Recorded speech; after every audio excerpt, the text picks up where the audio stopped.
Press the bell icon to never miss a video from testbook.com.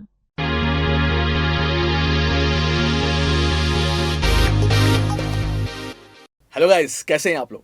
मैं आपका educator Abhijit Mishra आपके साथ। और आज हम इस क्लास में बात करने वाले हैं बड़े ही इंपॉर्टेंट टॉपिक पर, जिसका नाम है ब्रेक्जिट, जो भी न्यूज़ में भी है। ये ब्रेक्जिट है क्या? तो ये जो ब्रेक्जिट है, ये दो वर्ड से मिलकर बना है, एक ब्रिटेन और एक एग्जिट। यानी ब्रिटेन एग्जिट हो रहा है किससे? यूरोपियन यूनियन से। 29 मार्च को ये डेट थी कि ब्रिटेन ऑफिशियली यूरोपियन यूनियन से अलग हो जाएगा। लेकिन अभी थेरेसा मे का एक स्टेटमेंट आया है कि अभी हमें 2 मंथ और लग सकते हैं यूरोपियन यूनियन से अलग होने में। अब ये मामला पूरा क्या है, हम इस पर ही बात करने वाले हैं। तो बेसिक से हम स्टार्टिंग करेंगे अपनी बात का। आइए समझते हैं। देखिए, यूरोपियन यूनियन, हम इसकी पहले बात करते हैं। यूरोपियन यूनियन 30 अलग अलग देशों का एक समूह है। इसमें लास्ट जो कंट्री शामिल हुआ है वो मैसेडोनिया है। आपके करंट अफेयर्स के लिए ये इंपॉर्टेंट पॉइंट मैंने बताया। ये 30 देश हैं जो मिलकर काम करते हैं, एक ग्रुप की तरह काम करते हैं, जिसे हम क्या बोलते हैं? European union. आप समझिएगा, इन 30 देशों में से 19 कंट्रीज ऐसे हैं जो सेम करेंसी यूज करते हैं, जो कि यूरो है। और समझिए, ये सारे देश जब आपस में कोई ट्रेड करते हैं, बिजनेस करते हैं, ट्रांजैक्शन करते हैं, तो इनके बीच में कोई टैक्स वैक्स टैरिफ लिया नहीं आता है। यानी फ्री ट्रेड है। यानी यूरोजोन एक सिंगल मार्केट है, सिंगल मार्केट, जहां पर एक देश दूसरे देश से आराम से बिजनेस कर सकता है, कोई टैरिफ नहीं, कोई टैक्सेस नहीं। अब समझिए, एक और स्पेशलिटी इसमें है। जो ये यूरोजोन में 30 देश हैं, इनके नागरिक एक देश से दूसरे देश जा सकते हैं घूमने के लिए, जॉब करने के लिए, बिजनेस करने के लिए, विदाउट एनी वीजा रिक्वायरमेंट। यानी बाउंड्री लाइंस ही खत्म कर दी गई हैं ट्रेड के लिए, इन्वेस्टमेंट के लिए, जॉब्स के लिए। मतलब एक देश का नागरिक दूसरे देश में जा सकता है, कोई दिक्कत नहीं है। यूरोजोन की बात कर रहे हैं। अब हम समझते हैं ऐसा क्यों किया गया। ऐसा रूल इसलिए बनाया गया ताकि हर कंट्री दूसरे कंट्री पर डिपेंडेंट हो, हर कंट्री दूसरे कंट्री से इंटरेक्ट करती रहे, ताकि ऐसा माहौल ना बन सके जैसा कि वर्ल्ड वॉर में हुआ था। हम सब जानते हैं कि वर्ल्ड वॉर की स्टार्टिंग यूरोप से ही हुई थी। तो वर्ल्ड वॉर ना हो, डिस्प्यूट ना हो, इसलिए ऐसे रूल्स बनाए गए हैं। और हर देश जब दूसरे देश पर डिपेंडेंट रहेंगे तो क्या होगा? इक्वालिटी होगी और सारे देश समान तौर पर ग्रो करेंगे। और ऐसा हो भी है। अगर आप देखें तो फर्स्ट वर्ल्ड वॉर की बात कर ले, हम सेकेंड वर्ल्ड वॉर की बात कर ले, उसके बाद जब यूरोप पूरी तरह से तबाह हो गया था, लेकिन आज की हम बात करते हैं तो पूरा यूरोप दुनिया के सबसे डेवलप्ड प्लेसेस में से एक है। तो यह है यूरोजोन की पावर कि इनके पास 30 देश हैं और 30 देश में आपस में इक्वालिटी भरपूर है और सेम करेंसी लगभग यूज होती है, ट्रेड फ्री है, आप यहां से वहां जा सकते हैं, कोई दिक्कत नहीं है। यह पॉइंट है यूरोजोन का। लेकिन अब क्वेश्चन यह कि ब्रिटेन इससे क्यों अलग होने जा रहा है, हम उसकी बात करते हैं आपसे। दोस्तों, अभी तक मैंने आपको यूरोपियन यूनियन की स्ट्रेंथ बताई, लेकिन ये जो स्ट्रेंथ है, अब यही यूरोपियन यूनियन के लिए कमजोरी बनती जा रही है। यूरोपियन यूनियन की सबसे बड़ी जो प्रॉब्लम है वो है इमिग्रेशन की, और इमिग्रेशन पॉलिसी यूरोपियन यूनियन बनाता है। इसका मतलब क्या हुआ, मैं आपको समझाता हूं। एग्जैक्टली में यूरोपियन यूनियन एक देश की तरह, एक कंट्री की तरह वर्क करता है। मतलब अलग अलग कंट्री से मिला हुआ एक कंट्री। आपको पता है यूरोपियन यूनियन का अपना पार्लियामेंट भी है और इसकी कैपिटल भी है ब्रसल्स, जो बेल्जियम की कैपिटल है। तो यूरोपियन यूनियन की कैपिटल क्या है? ब्रसल्स है, और यहां पे पूरा पार्लियामेंट चलता है। और यूरोपियन यूनियन की पार्लियामेंट जो है, ये बहुत सारी पॉलिसीज बनाती है, just like transport, just like immigration, just like consumer right या फिर एनवायरमेंट। ये सारी पॉलिसीज यूरोपियन यूनियन से ही बनकर अलग अलग देशों में इंप्लीमेंट होती है। यानी बात समझिए, यूरोप की जनता एक बात सोच सकती है, हम भले अपने आजाद देश में रहते हो, हम डेमोक्रेसी से अपनी गवर्नमेंट चुनते हो, लेकिन आज भी हम गुलाम हैं, क्योंकि आपकी जो गवर्नमेंट है वो अपने से कुछ नहीं कर सकती। अगर आप यूरोप में रहते हो, आप यूरोजोन में रहते हो, तो यूरोपियन यूनियन जो पॉलिसी फिक्स करेगी उसे आपको मानना ही पड़ेगा। तो सबसे बड़ी प्रॉब्लम जो है वो इमिग्रेशन की है, ये मैं आपको यहां पे समझा रहा हूं। तो इमिग्रेशन का मतलब क्या होता है कि एक देश का नागरिक दूसरे देश में जाके रह सकता है, वहां के रिसोर्सेज का यूज कर सकता है। और ब्रिटेन में सबसे बड़ी प्रॉब्लम यही आई। जो ये एग्जिट होना चाहता है, वो उसका मेन मोटो था इमिग्रेशन से बचना। ब्रिटेन कहना यह था कि जब हमारे रिसोर्सेज हैं तो बाहर के बंदे आकर हमारे देश में रह रहे हैं, बाहर के लोग हमारे देश में रह रहे हैं, और हमारे यहाँ जॉब्स को, जो हमारे देश के लोग हैं उनको जॉब मिल नहीं पा रही है, अनएम्प्लॉयमेंट बढ़ रहा है और रिसोर्सेज कोई और यूज कर रहा है। तो ब्रिटेन का सबसे बड़ा मुद्दा था इमिग्रेशन पॉलिसी का। दोस्तों, तो जो मैंने आपको कंडीशन बताई अभी तक यूरोपियन यूनियन के, तो इसमें जो देश हैं, जो नागरिक हैं, उन्हें लगता है कि हम अभी भी यूरोपियन यूनियन के गुलाम बने हुए हैं।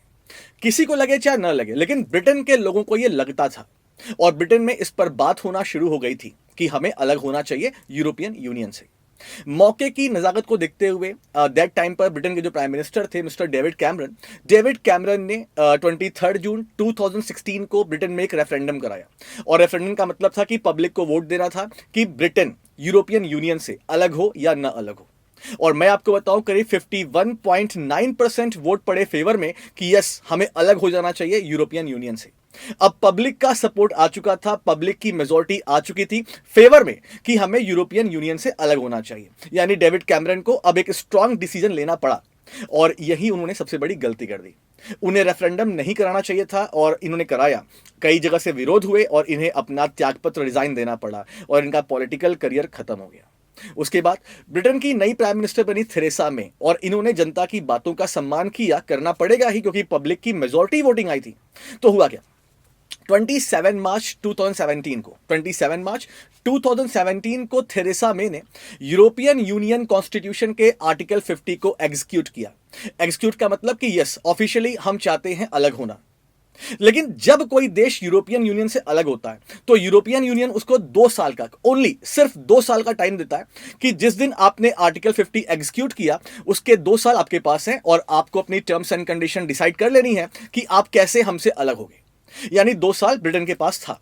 अच्छा, इन 2 सालों में 2 शब्द सामने और आए और यही ब्रिटेन के लिए सबसे बड़े सरदर्द बने हुए आज के टाइम पर भी, डील और नो डील। डील करना है या नहीं डील करना है, ये 2 बातें ही इंग्लैंड के लिए सबसे बड़ी, ब्रिटेन के लिए सबसे बड़ी प्रॉब्लम है। तो डील या नो डील, ये मतलब क्या है, आइए इसको हम समझाते हैं आपको। तो दोस्तों, डील और नो डील, हमें इन दोनों बातों को समझना है। पहले हम नो डील की बात करते हैं। नो डील का मतलब है कि ब्रिटेन यूरोपियन यूनियन से कोई डील नहीं करेगा और सीधे सीधे यूरोपियन यूनियन से वो बाहर हो जाएगा। अगर यूरोपियन यूनियन से ब्रिटेन बाहर होता है सीधे तौर पे तो क्या होगा, आइए उसकी बात समझते हैं।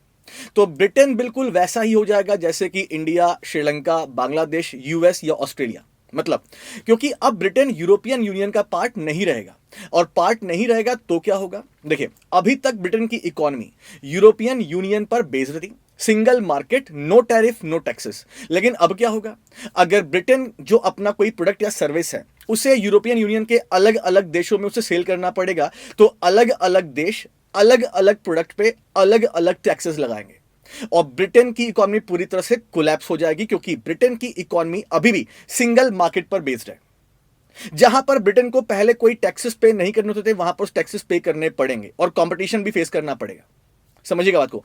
तो ब्रिटेन की इकोनॉमी पूरी तरह से सिंगल मार्केट पर बेस्ड है और अगर ब्रिटेन ने कोई डील नहीं किया तो ब्रिटेन की इकोनॉमी क्लोज होना पूरी तरह से श्योर है।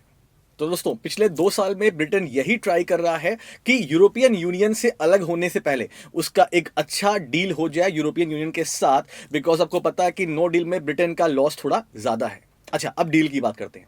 हमने नो डील की बात तो कर ली और अगर ब्रिटेन यूरोपियन यूनियन से कोई डील करता है तो मैं आपको बताऊं इसमें भी 2 वर्ड सामने आते हैं, एक सॉफ्ट ब्रेक्जिट डील और एक हार्ड ब्रेक्जिट डील। ये सॉफ्ट और ये हार्ड क्या है, आइए हम इसकी बात करते हैं आपसे। दोस्तों, पहले हार्ड ब्रेक्जिट डील की बात करते हैं।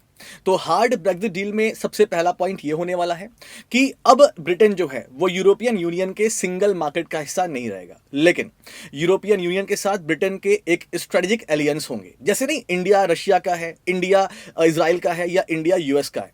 फॉर एग्जाम्पल, अभी आपने सुना होगा कि यूएस ने इंडिया का जो एक वेटेज था उसे खत्म कर दिया है। मतलब कि प्रॉपर यूएस को कुछ ना कुछ टैरिफ में, टैक्सेस में इंडिया को छूट देनी पड़ती थी।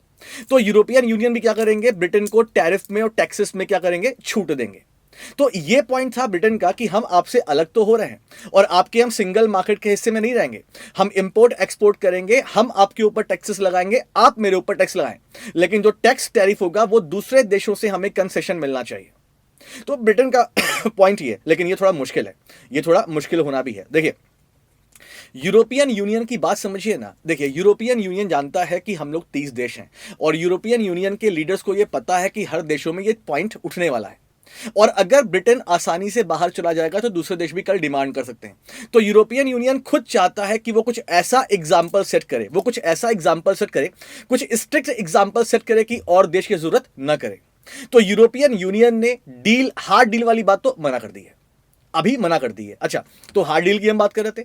तो हार्ड ब्रेक्जिट डील का मतलब क्या हुआ, मतलब यह हुआ कि ब्रिटेन यूरोपियन यूनियन का सिंगल मार्केट का पार्ट नहीं रहेगा, दोनों इंपोर्ट एक्सपोर्ट करेंगे, लेकिन इंपोर्ट एक्सपोर्ट में ब्रिटेन कुछ कंसेशन मांग रहा था टैरिफ एंड टैक्सेस में, यूरोपियन यूनियन ने मना कर दिया है। ये हार्ड डील थी। और अगर सॉफ्ट डील की बात करते हैं तो सॉफ्ट डील का मतलब ये है कि ब्रिटेन अलग तो हो जाएगा, लेकिन ब्रिटेन तब भी यूरोपियन यूनियन के सिंगल मार्केट का हिस्सा रहेगा, सिंगल मार्केट का हिस्सा रहेगा।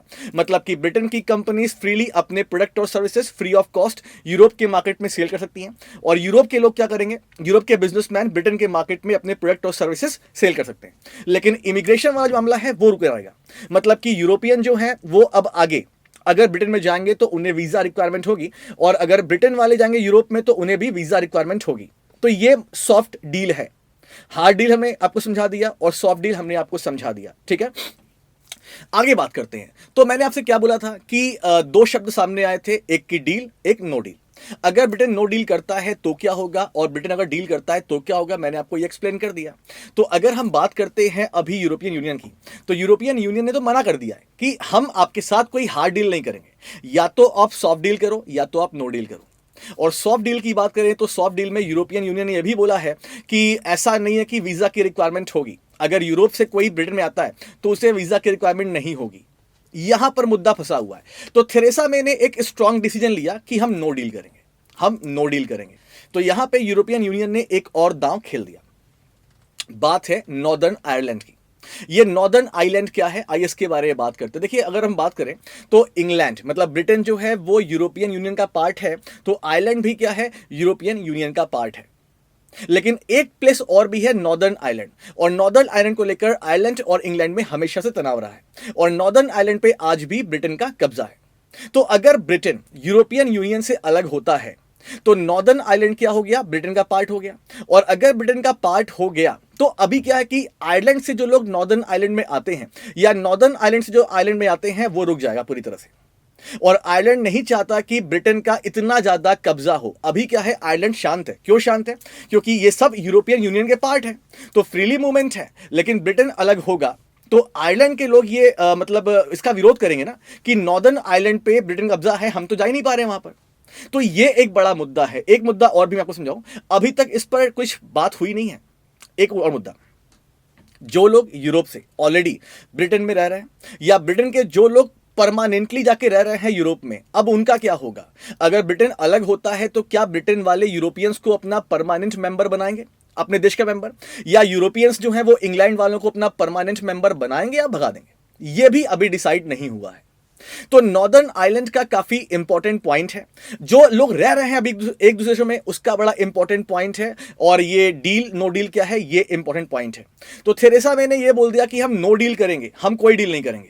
और इसके लिए क्या हुआ, अभी रिसेंटली पार्लियामेंट में इन्होंने एक बिल पेश किया, लेकिन वहां के पार्लियामेंट ने इस बिल को कैंसिल कर दिया। वहां के पार्लियामेंट ये चाहते हैं कि इंग्लैंड के इकोनॉमी को नुकसान न पहुंचे।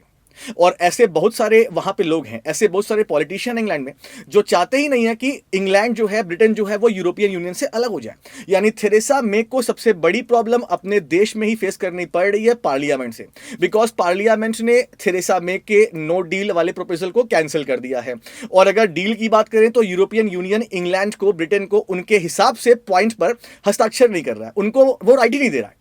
तो इंग्लैंड यहां पर मैटर अब इसका फंस गया, और अब इंग्लैंड ने, ब्रिटेन ने 2 महीने का और टाइम मांगा है। ये पूरा मुद्दा चल रहा है हमारे पूरे मतलब ब्रिटेन और यूरोपियन यूनियन के बीच में। तो ब्रेक्जिट पॉइंट अभी न्यूज में था, मुझे लगा मुझे एक वीडियो आपको बनानी चाहिए, मैंने ये वीडियो आपके लिए बना दी। आप वीडियो को देखिए, समझिए, और कैसा रहा वीडियो उस पर फीडबैक हमें दें। और कोई टॉपिक आप पढ़ना चाहते हैं तो हमें जरूर कमेंट में बताएं, हम आपके लिए और अच्छे वीडियोस बनाएंगे। Thank you so much guys, अपना ख्याल रखिए। और अगर आपने अभी तक हमारे चैनल को सब्सक्राइब नहीं किया है तो सब्सक्राइब जरूर कर लें। Thank you.